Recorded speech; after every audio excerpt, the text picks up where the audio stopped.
Salam, salam, disunity. And for some reason, I feel like I need to do kind of like a random unity moment. I was here painting. I'm gonna show y'all what I'm painting. These earrings, they like great demand. This style of earrings, and this is a smaller pair. But some people don't like smaller pair than average, but big for some people that I'm creating. They're not finished. I don't know when I'm gonna put this video up, but I was just showing y'all what I'm working on. I'm almost finished with them. Yep, I had to paint this uncle over here and paint the back. But I was just sitting here thinking, you know how we raised to believe a certain way. You know how a lot of times, like I'm pretty sure, like, just think back. I always talk about that time in slavery, but the reason why I do that because it's a lot of that has the effects of that is what we're dealing with now as Black people in America. So I was just thinking about, I wasn't raised in the church. I'm Muslim. If a lot of y'all don't know that, was raised in the Nation of Islam. But majority of African Americans are raised in the Baptist church and different denominations of church, or even a lot of people that's from the Caribbeans are raised in, Christian, Catholic, or, but then even though if they is Christian, they still might study Voodoo or Yoruba, Ife, or if I'm saying all that right, but just being raised in Islamic in America, from my experience, I know, like, I'm gonna tell y'all one thing. I remember when I was younger and we moved from the north to the south. We moved from New Jersey to Georgia to Florida. And I remember I had to been like 5 or 6, right up in there. And I remember when we first moved, like, to Georgia, it was Bainbridge, Georgia. I remember when we first moved there, I was like, I thought we was like on a vacation. I didn't think that it was amazing to see cows. It's still amazing to see cows in the pastures, horses in the pastures, because I was born in New Jersey, Newark, New Jersey. My mom, we was living in Newark, but she had me in Orange, New Jersey. That's the hospital I was born in, but it was just mainly Blacks and Spanish, Puerto Ricans, which I thought Puerto Ricans was Black at the time. Even though I ain't know the difference between, they was mixed in and they had African blood. I ain't look at it like that. I just thought they was Black. I just thought they spoke a different language. And I didn't really see white people when I was young. In the neighborhood I stayed, I mainly see, as I know now, Puerto Ricans and Black. Well, I thought they was Puerto Ricans, but I just thought they were just Black and spoke a different language. And when I moved down south, I would see more white people. And that was different to see a lot of them walking around. But you didn't really see them in our neighborhood. You see them on TV, but you didn't really see them in the neighborhood when I was growing up in New Jersey. So I can remember,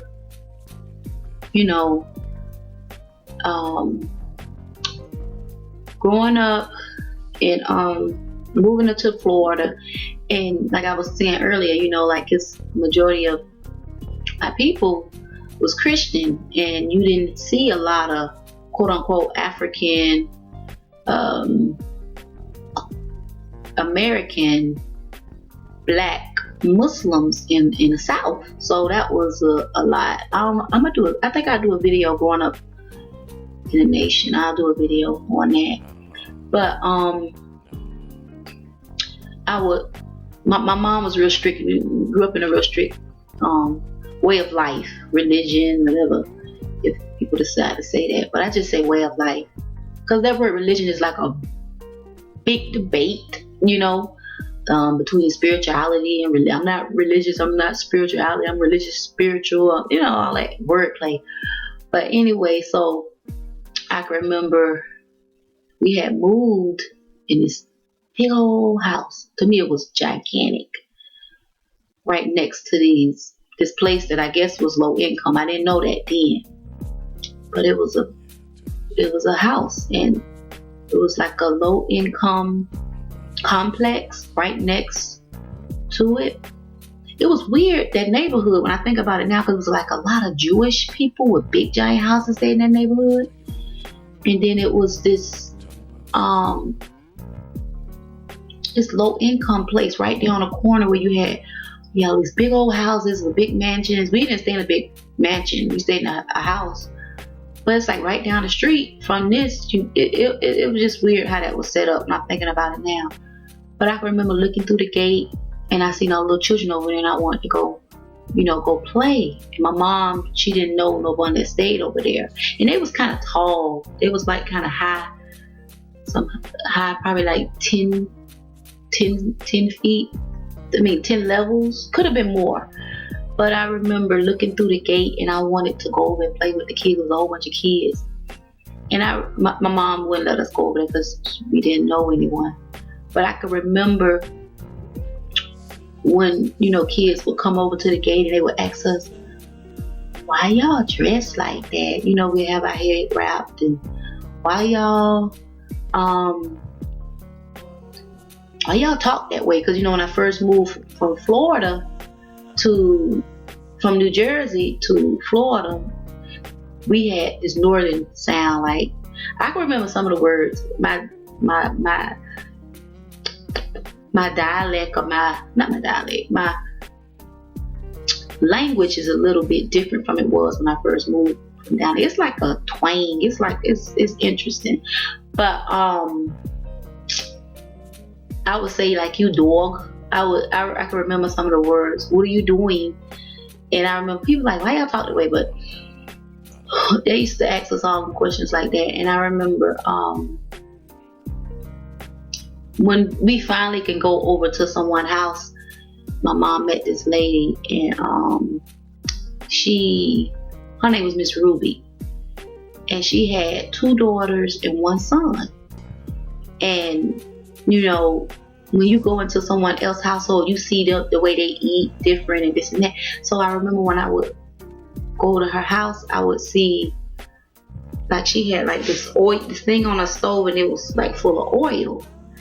And I think I don't remember if that was a particular time, but I know a couple of times I would see that a lot. Like, why they got that oil sitting in that, in that Crisco thing. It was like oil that was used, and I would see that all the time. Because in my household, with my mom rarely fried, and then when she did, she would make like salmon croquettes or fried fish, but she would throw it out. I don't even remember her making like a lot of fried chicken, because the way we grew up, like I grew up in the Nation of Islam, and you just didn't fry a lot. So she would fry and throw it out, and that's how I do to this day. I fry fish, I throw that fish out, and when I want to fry again, like a bottle of oil lasts me for like 2 or 3 months, probably longer than that, because I don't fry that much. But I would ask them, I'm like, why? I think I didn't ask then because I was young, but I remember when I got like 14, 15, I would ask one of my friends why they do that. And she was just saying that, it's just to save. They mainly did it for saving, but we didn't do it. So it was a lot of things different culturally. For me, even though I was black, I am black, even though I'm black and they was black, that was different. Little things like that. Or I remember this is weird, but I don't know if every household did this. I remember when I was little, when we took baths, Mama always told us to clean our drawers, wash our drawers out, and we would literally do that. Every time we take a bath, we would get our drawers we had on, we would wash them out and hang them up. That was just something we always did. And it's so interesting because I don't do it now, but one of my sisters that I really don't talk to at this time, she still do that. She's like 2 years older than me. She still do that I can remember she was still doing that. That was something that we were just raised doing. They always have a clean pair of underclothes. And they would ask us why we I'm kind of getting off topic, but it's a random, I guess it's just a random unity moment, because I was going to tell y'all something, but I kind of want to wait on that. I want to talk about just growing up Islam. I'll do that another time. But I could remember what made me get to this, because I was thinking about how, you raised in, I was going back to the beginning, how you raised in religion, or you raised a way of life, raised a culture. And, just us as a people, how much we done been through. And it's like, where's God? Where's God in all the hell that we done been through? And y'all know exactly what happened with it's a whole bunch of back-to-back racial stuff that's going on against black people, and a lot of people don't want to admit it. They're quick to say it's not a race thing, it's not a race thing, they're quick to say that. But it's incident after incident after incident after incident, and there's so many incidents that's not being televised or on Facebook that's not getting airplay. But the reason why I say that, because when you raised a certain way and we are taught to believe a certain way, sometimes, people say don't question your faith, don't question your way of life, don't question your religion. And it's like, just for instance, what happened, I don't really want to get too much in that, because I have a passion, I'm a passion for my people. And when they hurt, I hurt, especially out of something that's so tragically. But what happened when that devil came into the church, and he killed those beautiful people, and then it was majority of elders, of people that we can. I think I'm gonna leave that alone. But it's interesting how you in this place, people go to church. I done been to church a couple of times in my life, with friends, and with friends. I done been, and it was a different experience from going to the mosque. Well, when I was little, we called it the temple. Now, they call it the mosque. And I used to go when I was little. I went a couple of times with friends, and I can remember, I knew it was different from what I did, when I went to the temple back then. But I remember I went to this particular church when I was about 19, when I was 19, when I was pregnant with my oldest son. And they was like hollering and shouting, and I'm feeling it. It was different now, but I'm feeling it, because I'm like, okay, this like African tradition. This like how we do when we, feeling of the spirit. So to me, that was similar. But when our people, they're sitting and they're praying and they want better, and then something like this happened in a church, it makes me question, even though I have a different understanding of who God is. And I'm not waiting on no one, not to disrespect no one way of life or culture or beliefs, but I'm not waiting on no one to save me. So that's just the way that, it's kind of the way I was taught with Islam, in the Nation of Islam. But with my own, being my own goddess, being my own, knowing that I'm controller of my own destiny, that, most people believe they wait until Jesus or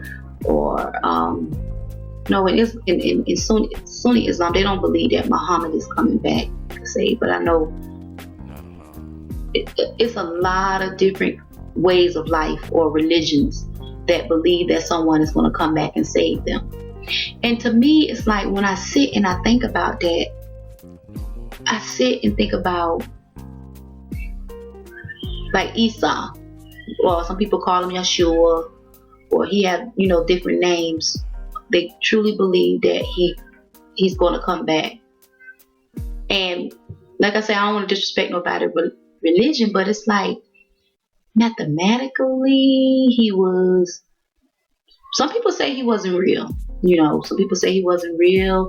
I believe that there was a brother named Esau that walked the earth, and it don't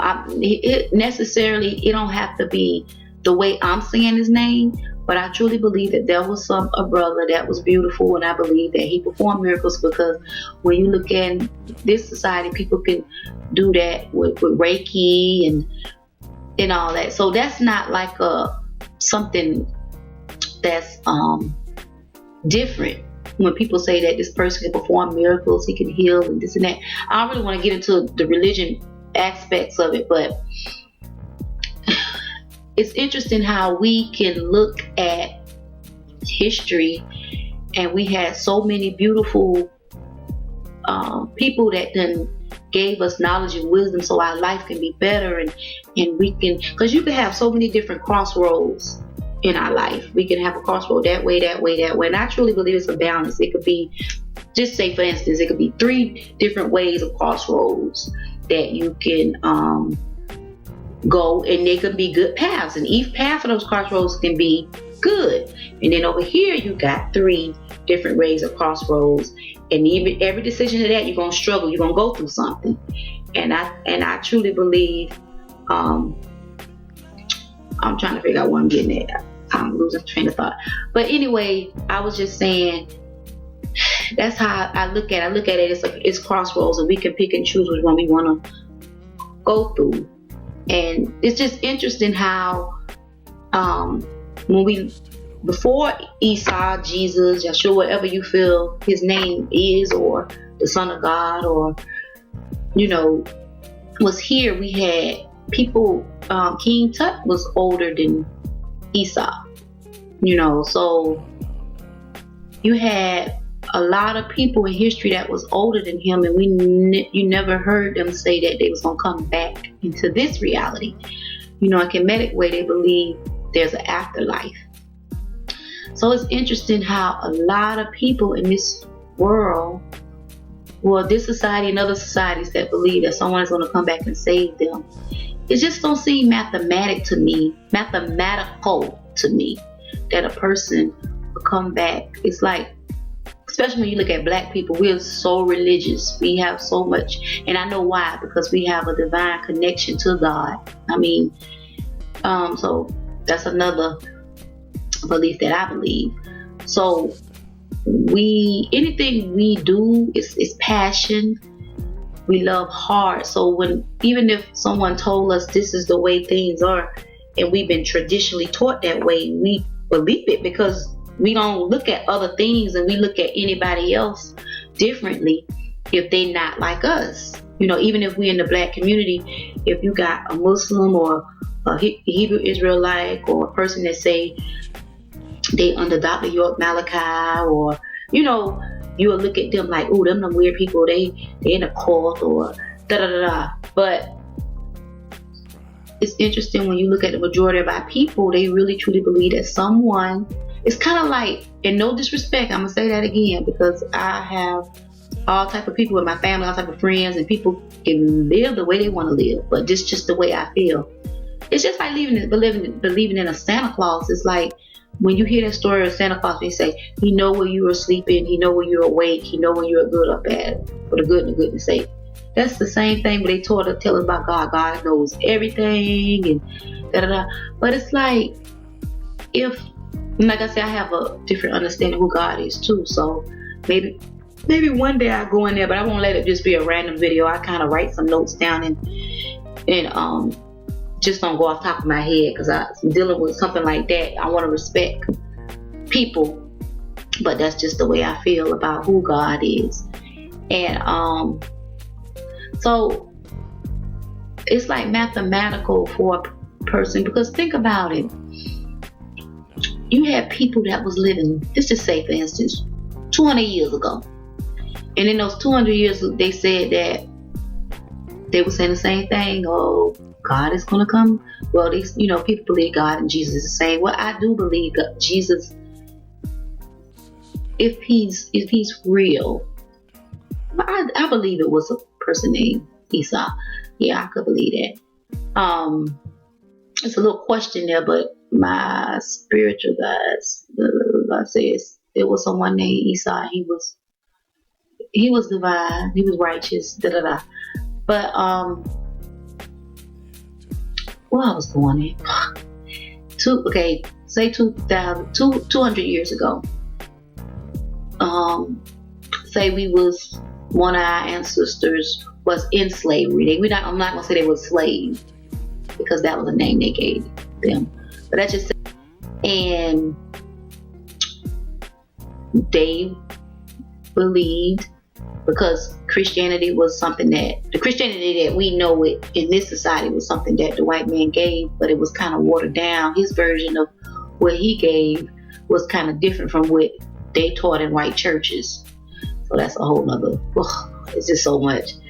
So, say they was waiting 200 years ago, going through living in hell. You don't have to die to go to heaven or hell. Heaven and hell is, I believe, is states of condition. Because when you're going through something, you be like, oh, I'm going through hell. When you feel good, you feel like heaven. So that's how I look at heaven and hell. I don't think you have to die to see that. And I was going to say that, but I ain't going to say that. So you have these people that's working in the house, taking care of Master Baby, doing all this, and they just waiting on a good ship Jesus to come save them. And Jesus never came back and saved them. They wait, and eventually they're dead. And they tell you, I'm going home to see my maker when they die. So it's just interesting. It's like, if he come back, you dead. So you ain't going to see him when he come back in this reality. So is he gonna be in two different realities? Is he gonna be in the afterlife, like the Kemetic believe that we have another life in the Egyptians, or is he just gonna come back here? And if he come, what he's gonna do? I mean, I always been a question person. I remember when I was a little girl, I said, my dad had so many questions, and he'd be looking at me like, but so. The reason why I'm saying this, and this video is getting really long, but like I say, I know if y'all don't want to look at it, just put it on pause and come back. The reason why I say that, because I'm thinking about those my brothers and sisters that was in, is it Charleston? And I really didn't want to really get into that because it hurt my heart so bad. And they praying and they doing something peaceful, and they not. It's like when you live in this society, you could be in the streets, in the hood, or you could be walking down the street and you could get killed, or you could. And it's interesting, like these churches is built everywhere in the black community, and people just walk up in them and shoot you. But one thing I could say about the Nation of Islam, the way I was raised, and anybody couldn't walk in, especially white people. White people could not walk in the Nation of Islam and sit down and be in one of our study groups. That was just a no-no. And one thing a lot of people didn't understand when I was growing up, and like I said, I'm gonna do a video about growing up in the Nation. You will have to get checked. And I remember, like, some of my friends would come with me and they would be like, why they checking us? What would we do? But to make sure the person next to you you could be safe. Both of y'all sit next to each other, y'all could be safe. That was one thing that Malcolm didn't do that night when he passed. He didn't check, and that was one of the reasons. And that's one of security things, protocol that we did. I mean, that I know growing up, and I know people used to feel uncomfortable, but and it's interesting. As time went on, a lot of places start having like security things as you walk in and all that, but just another story. But I thought that was somebody walking in there with my cat Buddha. I'm working on a little video for Buddha, y'all. Hopefully I have it up in this week coming up. Hey Buddha, hey Boo. I don't know if y'all can see this thing right here. I thought, Buddha. He want to come over here. He must be sleepy. Because every time he gets sleepy, come here. Come here, Buddha. You don't want to get on the camera. Esau not coming to get you. Come right here. Come on. Yeah, he coming, but y'all can't see him. I want y'all to see that Buddha. Boo. Look right there, Buddha. Look up there. No one look up. He went to the vet, and I don't like that particular vet. I'm not taking him there. And he got groomed and stuff. I don't like that particular vet. You have to go back to the other vet because the other lady, she really did a good job on him. This birthday, they cut his belly, they left hair, and he got his nail. He's sleepy. As they say, kneeing on me. So I don't really like him in my work area. You know, he a short hair cat. He don't really shed like that, but I just really don't like him in my work area. He's doing that because he want me to rub him. And when he do it, he want my hand to rub him. You see? Stop, Buddha. His eyes closed. Boo. But so that's why I was just saying how those people, they waited and Jesus didn't come, and then, you know, to this day we sit and we wait on someone. And I don't think nothing wrong with prayer, because prayer is energy. The thing about it, when we praying for something, the person, whatever we praying for, has to receive that energy. It's like praying, and it's like repelling back. When you pray for something, whatever it's praying for, it has to receive that energy. So it just hurts me that the way people think, and it's just like so mathematical. It's kind of like elementary mathematical. Like, this don't add up. This right here don't add up the way we believe, and it's questionable. It's like and in all ways of life, you have. I'm gonna have to tell my son to come get Buddha, because he is in this little mode. So I hope y'all kind of get what I'm saying without disrespecting somebody's way of life, because Buddha is over here sleeping. Esau, come get Buddha, because he done came over here.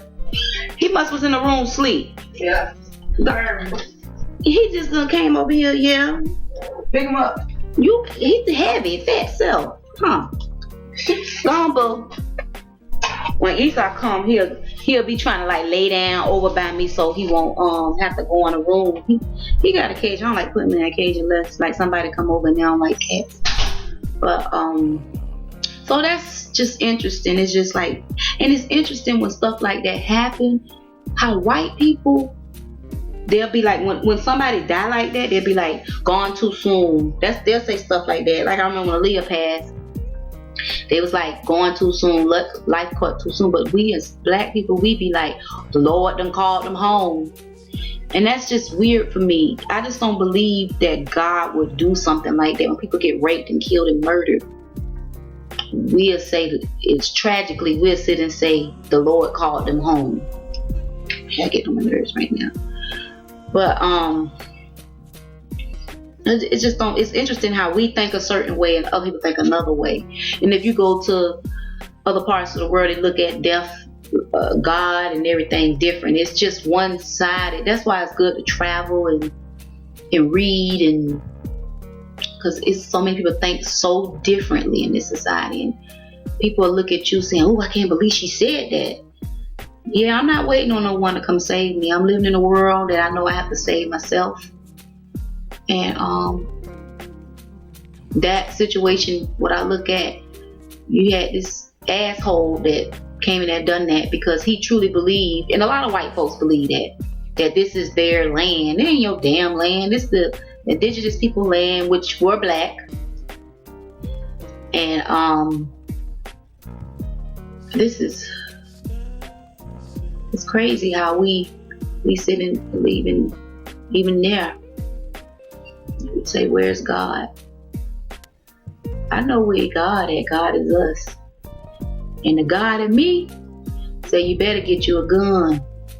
If you don't believe in guns, get you a sword, like a spear, like shaka or something. Learn some karate, learn some, if you want to kind of cover it up, capoeira, Do what you gotta do to protect you and yours, because ain't no Jesus gonna come save you. Ain't no Muhammad gonna come save you. The way Jesus lived and the way Muhammad lived and Buddha and all them lived, they live righteous life. And we could take parts of that to live our life that way. But we warriors by nature. And we have the right to defend us. If you look at nature and you see a lion, and that lion is not going to sit and say, I'm waiting on Mustafa to come back from the kings. You remember on Lion King when Mustafa came and he said they watch over us. But Mustafa, that lion ain't gonna sit and wait for Mustafa to come if somebody gonna come in their pride and try to mess with his lioness and his cubs. That lion gonna get up and fight. And that's the thing. And that's what I believe. Until we so damn passive, but we, like I said one time in one of my videos, we haven't been healed of what happened to us. We sick, we passive. We fight each other, and we don't fight the right enemy, and we don't. Nature of us being African people, indigenous people of this earth, we fought. Don't get it twisted like some pilgrims came and the Indians and we was never that way. We became that way because of what slavery done to us. And it's interesting because you will see it in our warrior young brothers and sisters when even in the Watts riding things, people say, oh, they turn the neighborhood. That's that part, that's their warriorness, and we just don't. We do it to that, but we need to be doing it to the enemy. So I said it, yeah, we do, because eventually it's gonna keep happening. Until we literally fight. And when you listen to Malcolm said a lot of people say they want revolution, they want change, and people go marching and all that.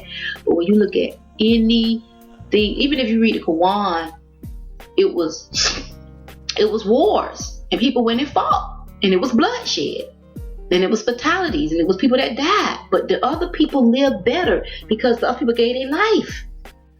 Just I think in Christianity they say something like Jesus gave his life for y'all to stop sinning, but here people still sinning. But I don't know.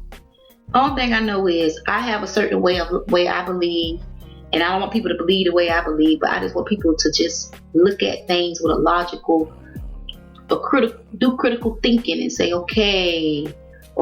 So if Esau, Jesus, the Son of God, or whoever, Black Messiah, whoever this who's supposed to come back and save us, the spaceships or anything.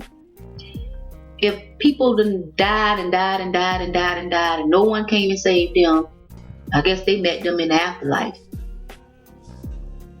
When would these people come save us? How much hell we gotta go through for them to save us? I truly believe no one is coming to save us. Now I do believe in some people from other planets, and they might come visit. Maybe it might be some of them come from the heavens, and the story might got twisted. Hell, I don't know. I always think beyond. But this is a random video. I ain't cutting nothing. I'm just gonna put this up raw, uncut. So it's a unity moment. I'm gonna look at it when y'all look at it. So I ain't going back and retracting and redoing nothing. I just wanted to do that. Let me get back to work. So long.